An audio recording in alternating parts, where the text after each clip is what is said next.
Hey, are you looking to upgrade your key life areas and evolve to a higher level of existence? To practically harness personal growth and spirituality in a crazy, busy, imperfect world? Then you've come to the right place. My name is Prash, and this is Urban Spirituality, the show which uniquely fuses ancient wisdom with contemporary self-growth and spiritual disciplines to deliver value-added tools, traits, and insights to help you unleash your fullest potential.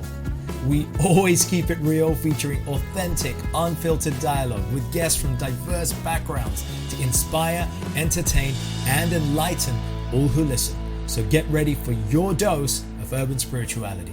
Be present and let's dive in.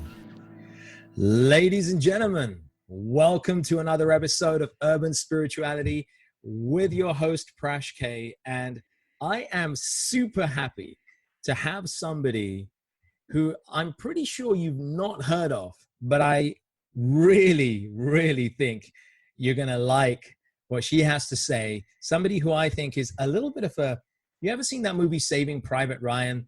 And, you know, he goes through all those adversities, right? Tom Hanks. I think this is our female Private Ryan. This is our female Tom Hanks right here. She's a fighter. She's an overcomer.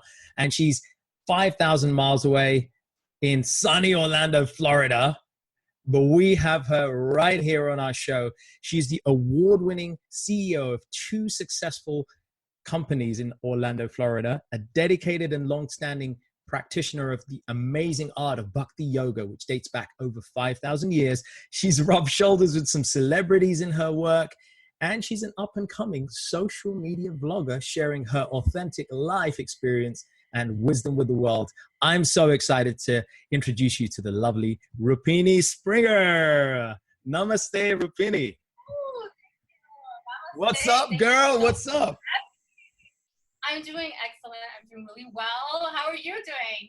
I'm doing good. I'm all the better for having this chat because I think most of the time you and I have liaised with each other. You always have this smile. It's kind of like you make my cheekbones hurt, you know, because you're always smiling. So I can't help but smile. And you know what? I think, this subject and this, we're going to talk about overcoming.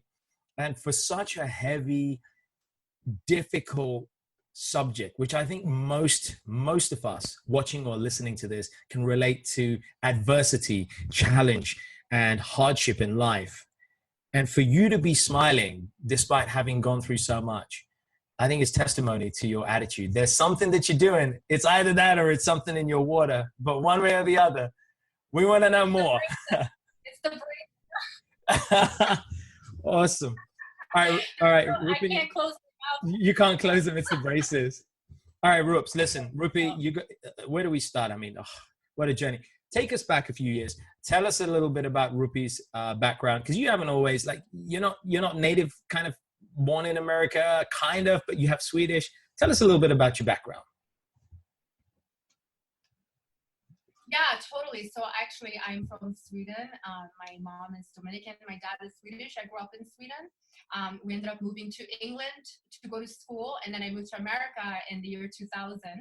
I'm living in Orlando here in Florida for the past 8 years now. I'm a full-time photographer here, and I love living here. But yeah, so I actually moved from New York. So I feel like I'm more of a New Yorker, but yeah, I'm in Florida. It's a bit of a change of pace, right? From New York Definitely. over to Florida. It is. You got to take everyone things here down a couple of notches over there. I know, totally. It's a nice change, though, because I travel a lot. So having it nice and peaceful and quiet here, it's like wonderful for me. Okay, so that's good. So, okay, early years in Sweden. Then you moved to the States. And somehow or other, you kind of got into this line of work. And we're going to delve into some of the hardships that you faced and how you landed back on your feet and, landed on something. I don't think you even expected to land into this kind of field of photography. And now you're kind of doing stuff that you love. So there's a little journey there. So we got to get into that a little bit. But before we do that. Well, it's been a long one. It's been a long What's all this stuff about Bhakti Yoga? What's this Bhakti Yoga stuff? What is Bhakti Yoga? I mean, I think most of our viewers, listeners out there will understand yoga. And I guess most people think of yoga as the stuff they see in the gyms and in the studios, and kind of folding palms and doing orms. And maybe those who are a little bit more advanced might distinguish between Ashtanga and Vinyasa and Raj Yoga and all these. But Bhakti Yoga, elaborate for us. Yeah, so Bhakti Yoga is a path of love and devotion. It's really what attracted me. It's really about worshiping divinity through a very personal relationship. And it's about developing that personal relationship through going inwards and through service to others. And that's what really appealed to me, because I remember being a small child. I was always very, very spiritual. I remember being like 6 years old and going on my bathroom every night. I would go on my bathroom floor, I would close the door, and I would cry. Wow. And I would say, God, reveal yourself to me. Like, this was me as a little kid. I was like a total little yogi. My parents thought I was the weirdest thing ever. I was born vegetarian. So when I came to this, I just I really connected with that, because I'm a person, and we love relationships with that. It's that personal care and connection. Totally. So and I feel like we can have that with divinity, and I've tested this so many times in my life, and I just feel like, wow, you know, when we really have that faith and that God is a person, it's like he reciprocates so nicely, and so that's the path of Bhakti Yoga. And let me ask you, can you be any religion, or maybe not necessarily even follow any religion, just like spiritual, and still embrace Bhakti Yoga? Absolutely. Absolutely. Whatever names we have for God, there's so many names. That's the beauty of God. He's not like us, where we're so confined to one appearance, one look, one name. God has many names. He's everything. He's everything. So what can he not be? So yeah, I feel like it could be applied to any religion. It's just the path of developing a personal relationship with our Creator. And although you've been interested in it from young age, it's something that's developed with time, right? It's a process that you followed. I know you've taken it seriously, because if I'm not mistaken, you've actually accepted a mentor, a spiritual mentor, a guru, as one would call, and that you have a guru, a spiritual equivalent of Mr. Miyagi throughout your whole life, guiding you. Is that right? And I do. And has your guru played a part in your overcoming, in your evolution, and helping you where you are now? Absolutely. I think guru is a spiritual teacher who you have to have a very high level of faith in. And for him, he's been there through all of my craziness. I mean, from quitting my job and, making really good money, and just quitting my job to be a total floater, just traveling for a year on my own, not having a career. He was the one who told me, become a photographer. I mean, that was such a random thing. And then weeks later, I bought a camera. Just having that faith and that guidance, he's helped me through everything. Even everything that I've gone through has always been there for me and very encouraging. So he is why I'm where I am now. I truly believe that. Okay, well, let me ask you this. What do you regard as your mission in life now? What gets Rupini out of bed? What gets her doing what she does? What do you regard as your life's work, your life's purpose here and now? I think my mission is to become the best person that I can be. I believe that in order for me to have a really big external mission, I feel like I need to become what I want to see in others.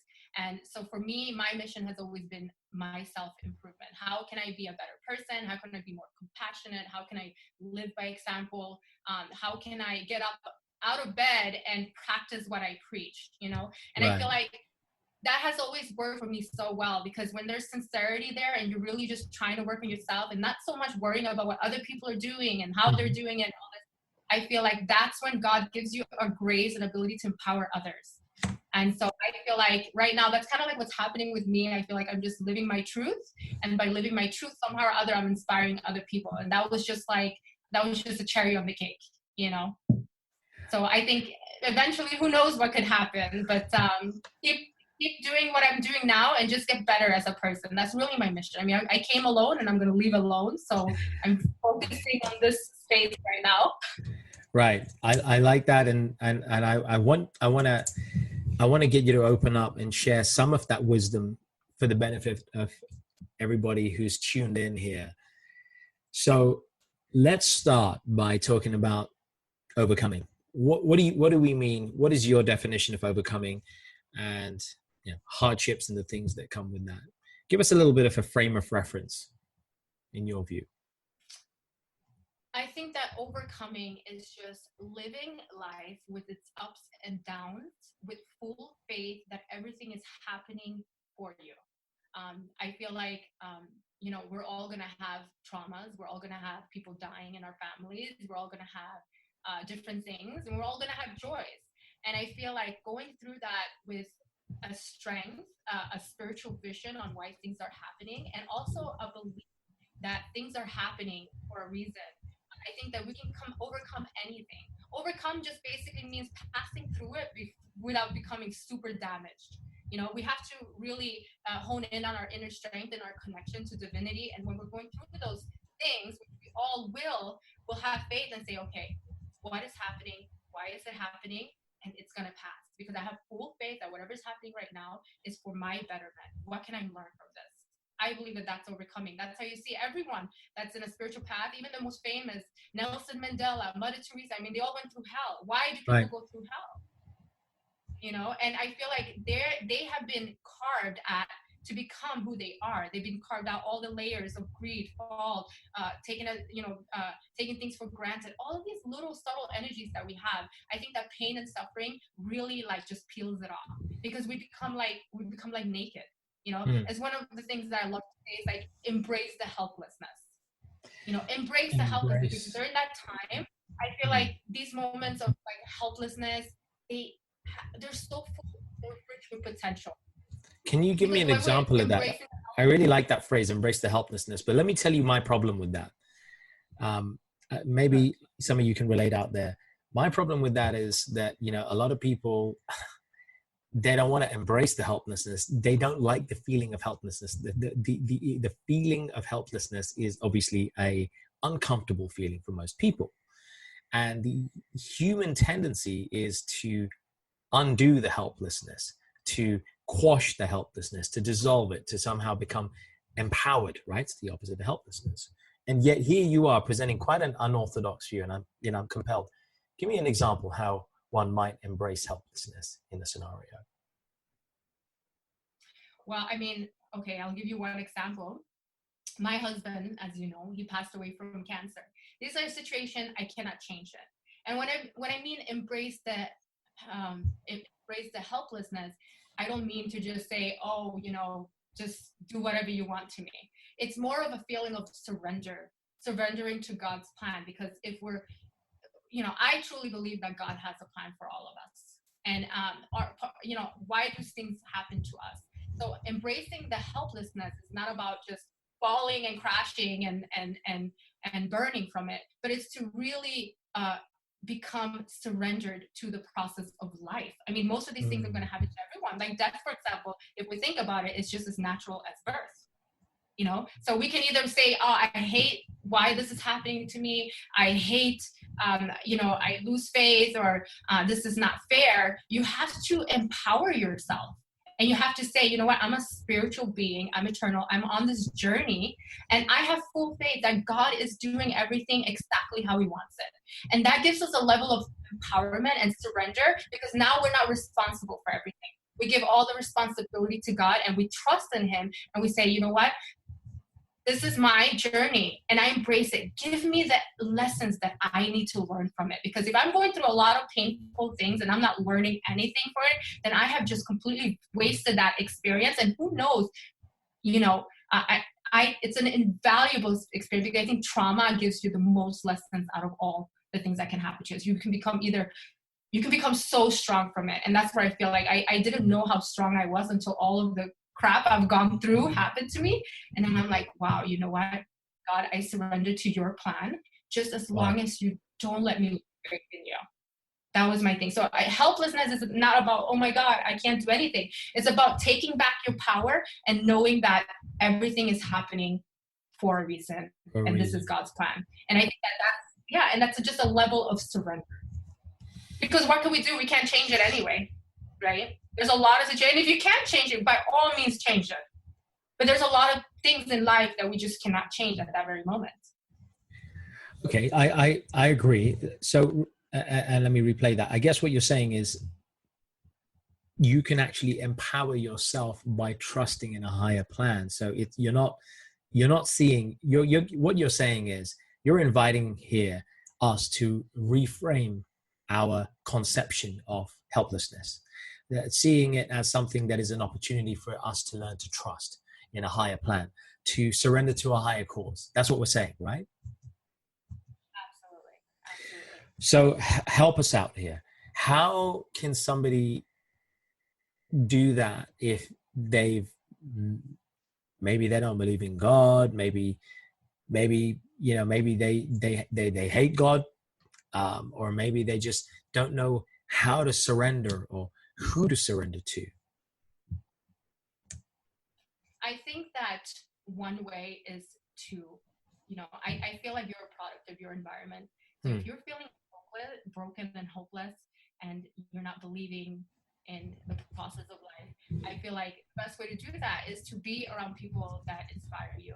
Be strong. Because we are, okay, listen, if we're a part and part of God, if God created us, even every religion says the same thing, we're created in God's image. And we have some immense power in each and every one of us. And the way to tap into that is that we need to shut off the externals for a minute and we Mm-hmm. need to go deep inside because there's a whole universe inside of us. That's why meditation is so important, silence, stillness. And I think that if we can develop our intuition, then we can navigate through our difficulties much, much more easier than just go with the punches.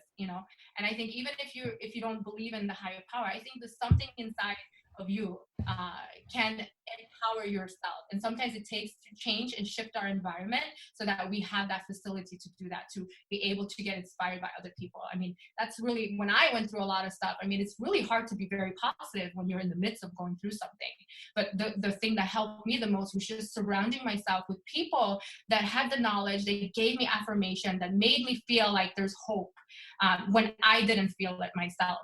And I think that that's so important to have like a community of like-minded people that maybe think a little bit beyond just this temporary body and what's going on, that we're on a planet in the middle of the universe. I mean, that's really far out there. So these ideas are not very far out there if you think about it, right? So being around a good environment, I think that that is something that can help you a lot emotionally and mentally if you're going through trauma, even if you're not specifically have a set belief in something. I like that. I guess what you're saying is that is empowering. That is you're empowering yourself when just when you think you're helpless, we need to remind ourselves that we have the capability to change the company or the environment that we keep. That environment may be the living environment, it may be the environment that we keep or the company that we keep, or it may be just the environment in terms of the music that we listen to, the TV programs that we watch. It's all part of our external environment. And I guess what you're saying by extension, when you say people, I'm kind of reading between the lines, but I'm guessing what you're saying is you've got to upgrade your environment. You can't keep Hey, listening listen, to, for instance, sorry, we are what we eat. we We are only what we know what we eat. see. Totally right. So like I remember when I remember when I went through my kind of biggest breakup in my 20s. I just kept listening to Tony Braxton and a whole ton of sad love songs, and so I was filling myself and I was feeding my misery. I was feeding my misery. And I guess if I look back, had I changed the record, literally, because there were records back in those days, had I changed the record, then I may have lifted my mood. So if that can be so true for something as simple as that and with food, then what if you were to upgrade the company? If you started to hang around people who were more positive, whether that be people that you already know, or maybe you need to be a little bit bolder. And I know you're going to go there in a second, so I'll let you take the audience there. Maybe you need to upgrade the company and go to places where people who are of a uplifting or spiritual or philosophical nature hang out, maybe. And I guess that's kind of what you did in your life. As you embraced this path of Bhakti Yoga, you started hanging around with more spiritual folk. Is that even a thing? And is that true? And did that help you? Absolutely. I actually discovered the Bhakti Yoga process when I was 17 years old. And at that time, I was a little bit of a rebel, you could say. I mean, I was really drugs. I was in a death metal band. I played guitar, and I was completely directionless. Although I Wow. always was Like a like, vegetarian rock, metal, hardcore metal I was loving. really Yeah. bad. I always say if I could become a spiritual person, then there's hope for everybody, Oh because man. I was totally like brought 40s to high school. I'm not even lying. Like I was really bad.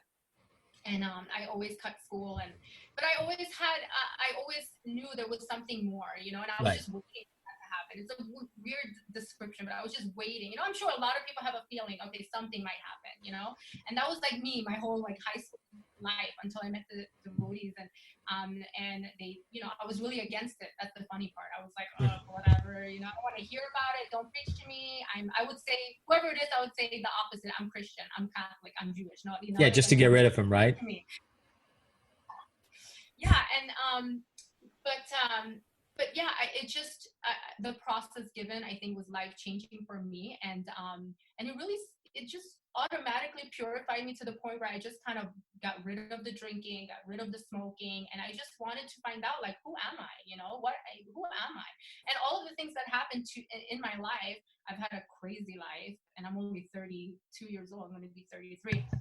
Everything accumulated into pushing me even further into the bhakti path, because I became so tired of everything, tired of my mind, tired of my suffering, tired of people that weren't serving me. And I just did like a major renovation, kind of engineering kind of thing. And I just gave it my all. And it was the best decision I ever made. Wow. Okay. So there's proof that you're able to upgrade your environment.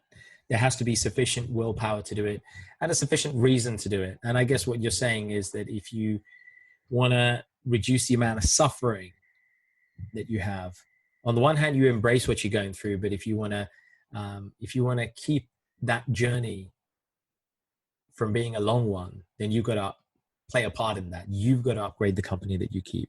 You've got to make that change, is kind of what you're saying. So I get that. Tell me about, so let's get a little deeper. Tell us about, you lost your husband to cancer, and that was hard as it is. I know you've had to go through some other challenging times. Would you care to elaborate on perhaps another time in your life where you've had a very difficult time, and maybe any particular and methodologies or processes you used to overcome that particular hardship, and any epiphanies that you had along the way?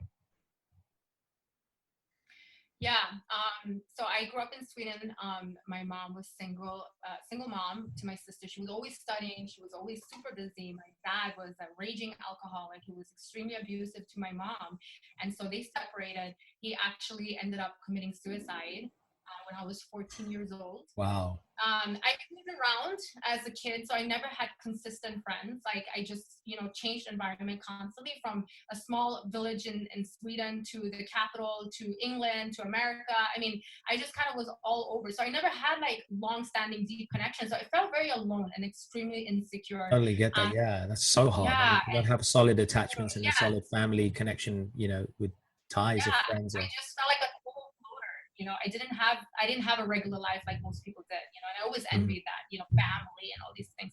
And when I moved to America, I ended up in the Bronx, of all places, in New York, which is like really ghetto, right? Let's just be real. It's a ghetto school. I felt unsafe every day of my life being there. And I was just very, very insecure. I was really overweight. I was really bullied. I had pink hair, and people just bullied me to death at school, to the point where I went and knocked on my teacher's lunch cafeteria, and I said, I don't have any friends. Can I just sit with you guys? And so I would go every day, and I would sit with my teachers and eat, because I didn't really have any friends. And I failed school. I failed all of my classes. I went to summer school every year of my high school. All right. And I failed that too. And I remember when I was told I wasn't graduating, I just like cried, because I felt so stuck. I'm going to be in this environment for the rest of my life. Why is this, like, why am I here? Right. And and I was so lost. So I just went to my school teachers, and I had like developed a relationship with them by being in the cafeteria all the time. And I just told them, please, I have terrible eyesight. But first of all, I'm almost legally blind. Okay. It's weird that I'm a photographer, but my eyesight was so bad that I could never see anything in the board. And when the class was finished, I would run to the schoolroom to copy the board, because I didn't want anyone to see me do it. And so I pretty much failed all of my classes because I just couldn't see anything. And I was so insecure. Can you imagine? So insecure, you can't even tell that you can't even, you're afraid to admit that you can't see. You So thought I it was told my your own teacher, I problem can't or see. some kind of sin or crime. Yeah, I saw something I did. I'm completely defective. You know, I'm just a defective human being. And I begged my Big teacher. I said, burden to carry. please change my grade. Yeah, I just said, please change my grade. I don't want to be here forever. I want to be a business owner. I'm not planning on going to college. You know, just please do something. And I remember one of my math teachers told me, he was an older gentleman. He said, you know, he looked at me and said, you know, I can get in so much trouble if anyone finds out about this, but I have so much belief in you. You're way ahead of your years. And I'm going to change your grade so that you can graduate and get out of here. And I remember, like, he saved my life, you know? And so Wow. I was able to graduate. Yeah, I didn't go to my graduation. I was too embarrassed. Obviously, I didn't earn it.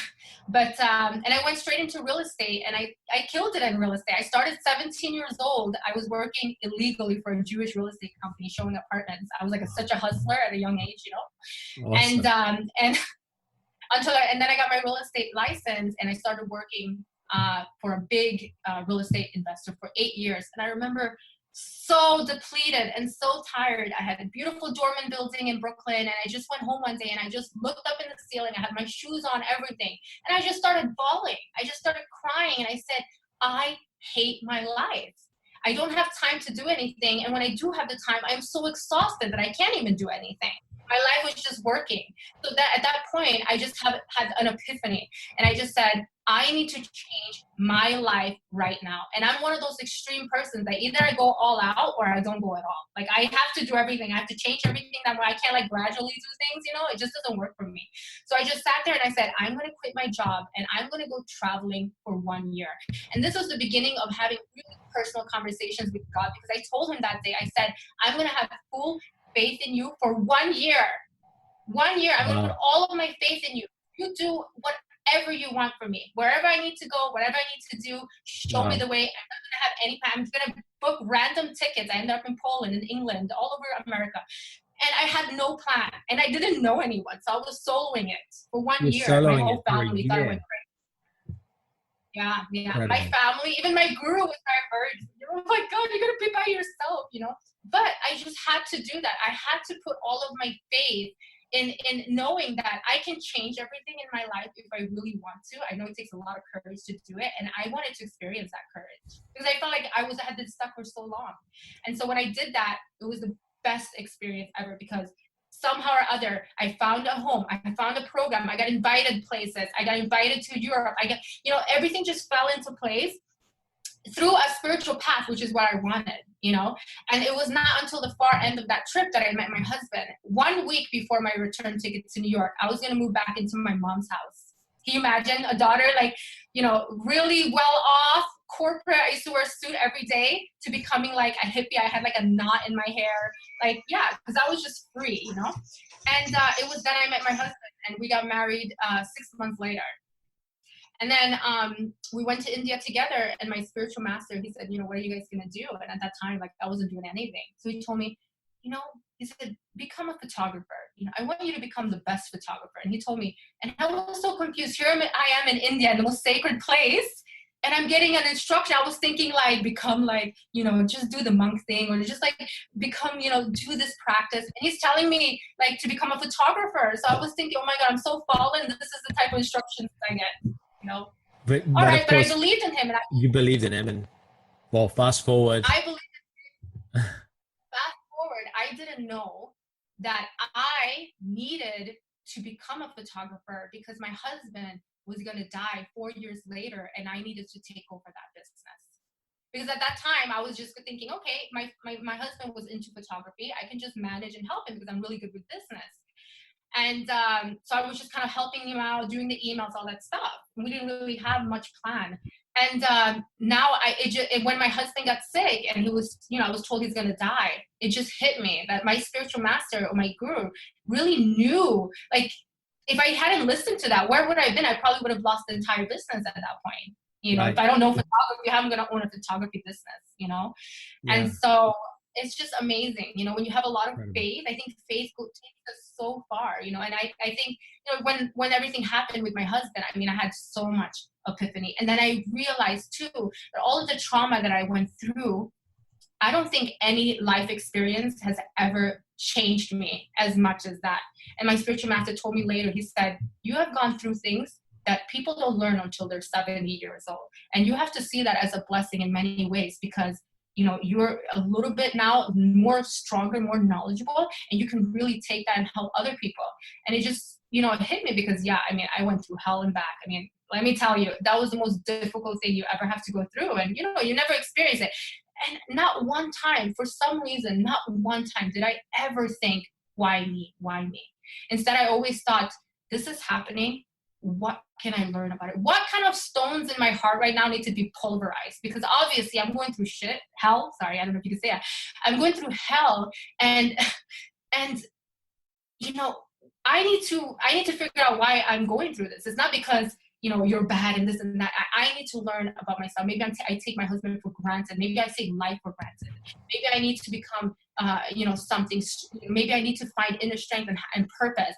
And I had all of these things, really resonate and marinate in my heart, and it changed me forever. And I can't. It's like the craziest thing to go through, but at the same time, like the most enriching experience in terms of like the spirituality. That is so beautiful. Yeah. You changed a why me into a what can I learn from this kind of, that was your switch, You went from a victim mindset to a student mindset, right? You change from the victim to the student, and the student learns, the student recognizes that things happen, and you did, and here you are to stand and tell the tale. I love that. Tell us your top 2 or 3 or 4 strategies or tools then that you would like our listeners, our viewers to take away. What can they start doing? We've talked about faith. Perhaps you can elaborate on that. What can we practically start doing? And what mind shifts or environment shifts can we start doing? I think the first thing is develop your intuition. We all have that inner voice that speaks to us, and we're so used to kind of mix it with all the other voices going on. And I think that if we can develop our intuition, whether that's through silencing the mind, being in the now, practicing being right here this very moment, having a spiritual practice, prayer, meditation is amazing. We can start developing our intuition where that voice becomes just a little louder.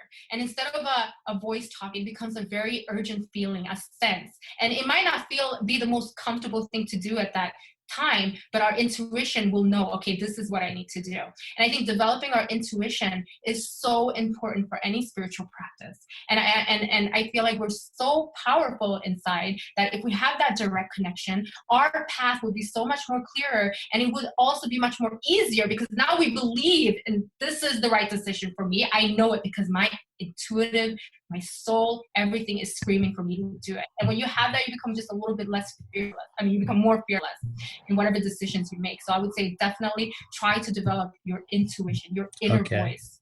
Love that. That's one thing. Yeah. And also explore, there's lessons in everything. And I feel like we go through things and we can really stop for a second with anything. It could be a fight with a friend. It could be, you didn't get that job, or it could be just take a minute. And instead of stop in the emotions that you're feeling, try and think, what can I learn from this?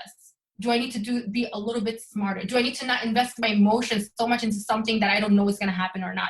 Do I need to maybe shift my focus into something? Maybe this happened because my purpose is this way, not this way. We have to try and see and pray also. We can pray, reveal why this is happening to me. And you can reveal that through your intuition or some message or different ways. But I say, what can I learn from this is the best thing, and understand that life is meant for growth. It's meant for us to grow, life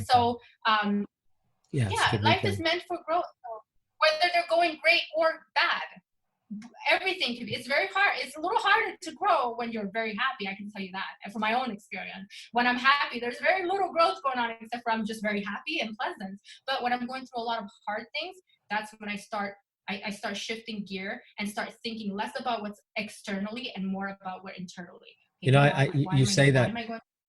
That's so powerful, because I remember in the the Mahabharata. And for those of you who are not familiar with the Mahabharata is one of the oldest recorded histories on the planet, over 5,000 years old manuscript, which charts the activities of great royal dynasties and some of the challenges that they went through. And it's supposed to be a analogy and an anecdotal voice for generations and millennia for us to learn from. And I remember one of the central figures, Kunti, the queen, her five sons, people tried to kill them, abandon them, chop their hands off, steal everything that they belonged. They just went through countless suffering. And I remember there's a verse in the Mahabharata where Kunti says, she turns to the central figure, to divinity, and she says, please let more suffering come. Don't stop the suffering, because it's in the suffering that I'm growing. And through the suffering, I'm getting closer to my pure spiritual essence. And it's through the suffering that I'm able to really embrace my true nature. And I want that for all of us. And what a profound thing. Everybody would want to say, hey, I don't want more suffering. But she's like, no, bring it on, because I grow when I suffer. How beautiful is that? So amazing. I mean, the thing is that we all learn at different levels, right? Some people learn by just watching someone else go through something, and they learn, okay, I'm not supposed to do this, I'm not supposed to do that. And then there's other people that are a little bit more stubborn, like myself. I feel I have to go through something in order for me to see, oh, okay, this is really now, because I have to experience it. I'm one of those people, you know?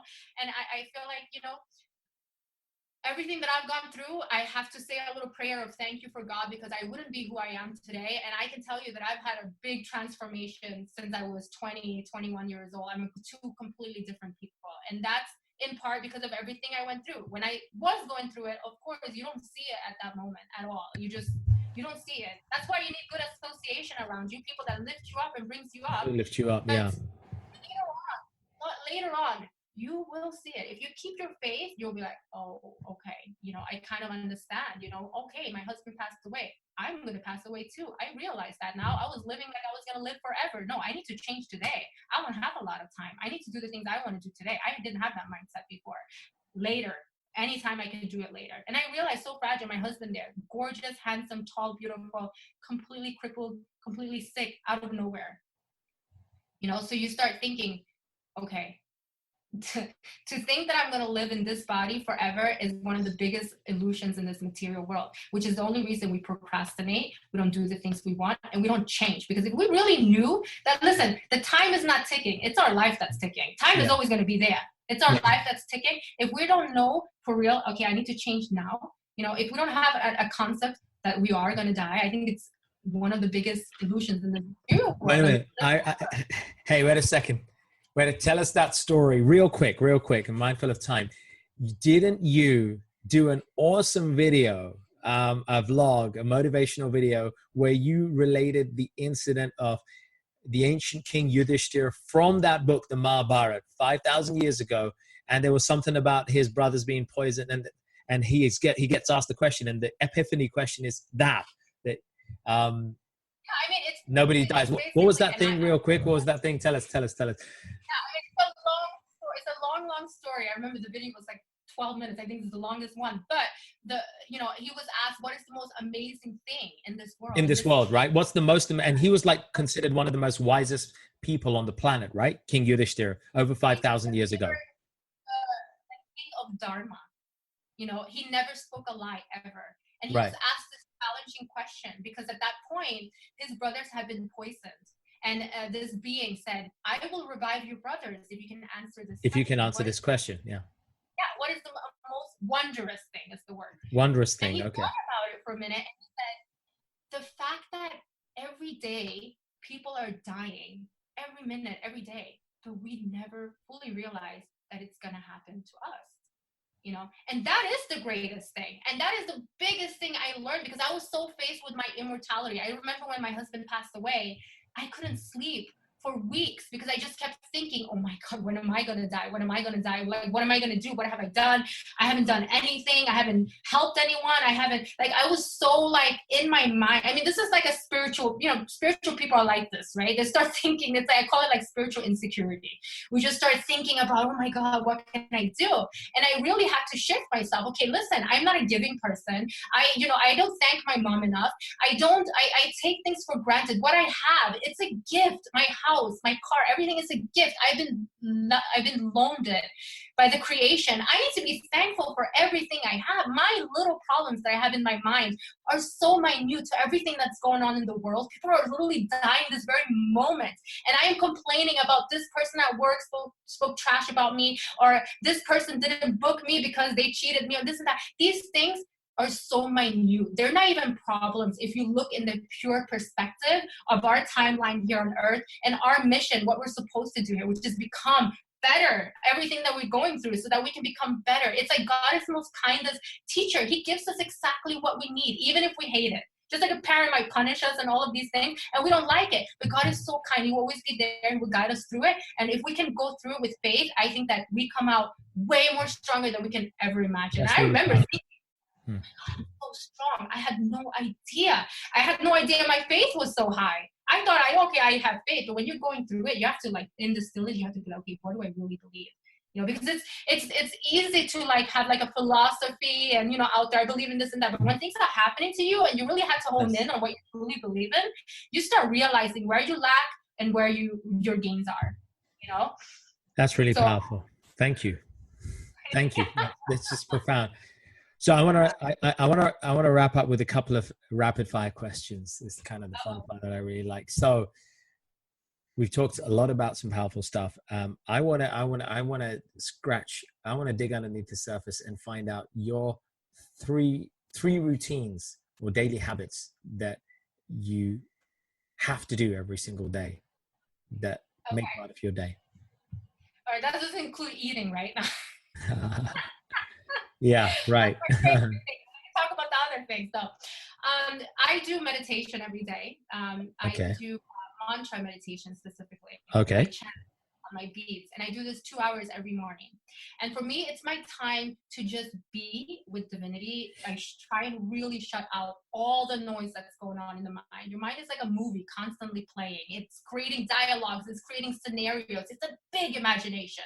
I mean, you're thinking about what you can do later, what you can wear, all this, and when all you have is this very moment. It's a thought machine. The mind just constantly goes. It is so bad. And the more you start listening to the mind, you're really like, wow, like I'm really crazy actually, because this is like a whole entity like talking, and you become more aware of it the more you do it. So you can start shutting it off a little bit. And you can only do it, I can only do it a few minutes at a time, but the more I practice, the easier it becomes, and you start really noticing it talking. So that's one thing I do is my meditation. It's also powerful mantra meditation.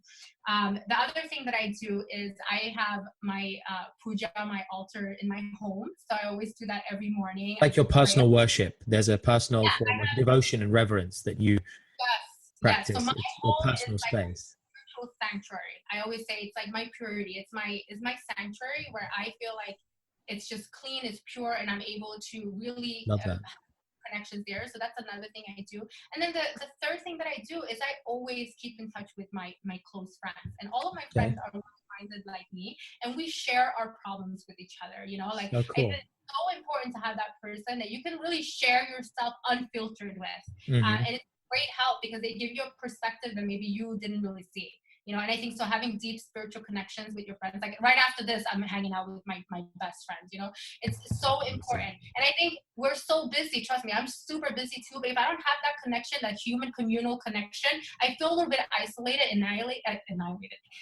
alienated. And I feel like I lose a little bit of that that positivity and that hope. I need to have that around me at all times. Another thing I love to do too is listen to motivational podcasts or speakers, and I just love listening to spiritual lectures and I do that pretty much all when I'm editing and stuff like that. Awesome. I know that, and I was gonna come to that and share that side of you in a moment. If you were stranded on Necker Island or one of those remote islands of Bora Bora, there was nothing and no one around, what two items would you want to have with you and why? Food and water. All right, easy answer. I'll take that. I'll take that. Well, what? Hey, wait a minute. Wait a minute. What is all around you? So food and what else? Water, not salt water, pure fresh water. Pure fresh water. All right. Okay. Yeah, I would. And you know, I mean, I would say cell phone, but what if I don't have reception? Or I could say cell phone and reception. Cell phone and reception. All right. Yeah, I'll cell phone take and reception or food and water. And no camera in sight, but then I guess the cell phones these days have great cameras, so you're kind of going. Make sure I document my struggle. Document your thing. If you could be a superhero and you had a superpower, what would that superpower be and what would you do with it? I would transport myself to other places, I think. I would love to be able to just go to India without having to take a 20-hour flight to get there. And I would just go to so many holy places and everything because I believe travel ushers growth like nothing else. And so I would do that. You've lived that, so yeah. Okay. Yeah. Last question. What would the Rupini Springer sitting in front of us today on this interview, what advice would she give to her 20-year-old self? 20-year-old self, I would say the rock, the heavy metal, anti-establishment, rebel, James Dean wannabe chick. What advice would Rupi give her? I would say, girl, you got this. Just have faith and hone in on your faith. And things will come and you can overcome them. Just don't lose your faith. Wow. I love that. Girl, you got this, huh? That's such cool advice. People don't realize that. We never believe in ourselves. No, right? That's rare. Everyone does. And I think that if we believe a little bit more that we're definitely a spark of God's creation, then we can maybe see like, okay, if that's the case, then I am amazing. I really am. I just need to become that. People need that. Yeah, people need to know. So true. And I think this interview right here is a stepping stone in building that confidence and that self-belief in one another. As you said, you've got to embrace your intuition and really develop that intuition so you can ride the waves of suffering, because suffering will come. It does. And it affects all of us. Hardships do come, but we overcome. Suffering comes and we overcome. But overcoming requires us to have these skills of patience, of intuition, of acceptance and surrender. I love these keys. Hopefully that kind of summarizes it for our listeners, viewers. I hope you're catching and making notes. Go on, Rupi. And one thing I also think is just gratitude. I think that when you express gratitude, everything around you brightens and softens a little bit. Love that. Being grateful, for the little things you do have. Mm-hmm. Think a lot of things that you have. Yeah, right. We do that. On our retreats, we do these long gratitude meditations in the morning, and we'll probably share some stuff here for our respective audiences, but absolutely gratitude. So talking to gratitude, how can we express our gratitude? Where can we find out more about you? I don't know, work with you, have some business with you. Where do people go? So I have a Facebook page. It's Rupini Springer. Instagram, same thing. And then my photography businesses are Lotus Eyes Photography and Denise. Lotus Eyes Photography. Great name. Lotus Eyes Photography. Yeah, that was actually given to me by someone. I used to be called Lotus Eyes. I know. So I was like, oh, Lotus Eyes Photography. Okay, easy enough. And Denise Johnson Photography. And you can find me online. Connect with me on my Facebook page, which is great. I would love to hear from you guys and help however I can, really. If you have any questions, feel free to send me a message. Awesome. And I want to just say that, you have your fantastic videos. There's a particularly good one on which I found on determination. I thought that was excellent. And all of that and other videos can be found at the Rupini Springer Facebook page. We have the real Rupini right here. The real Rupini is stood up. And I think Rupini, you are a great example of somebody who triumphs, who has triumphed, and whose success and ability to overcome has not gone to the head, but gone to the heart. And you live with heart. I feel that. I know when we talk, I feel that. You really do live with heart. It comes across in your videos. It comes across in the care that you have with people. And I just hope that, we can stay connected and do more in our respective ways to serve and enlighten people bit by bit by bit. A little bit, life is beautiful. Life is so beautiful. If we can see it for what it is and the care that we have and the universe, how it takes care of us, life is really, really beautiful. So I don't try to dwell too much on the negative parts, but it happens. But just see the beauty of everything. I mean, it's amazing that we woke up today and we're breathing and we're able to eat and we're able to sleep in our bed. And I mean, we're so blessed. We really are. Love that. That's the G factor again, the gratitude factor. I love that. Love that. Yeah.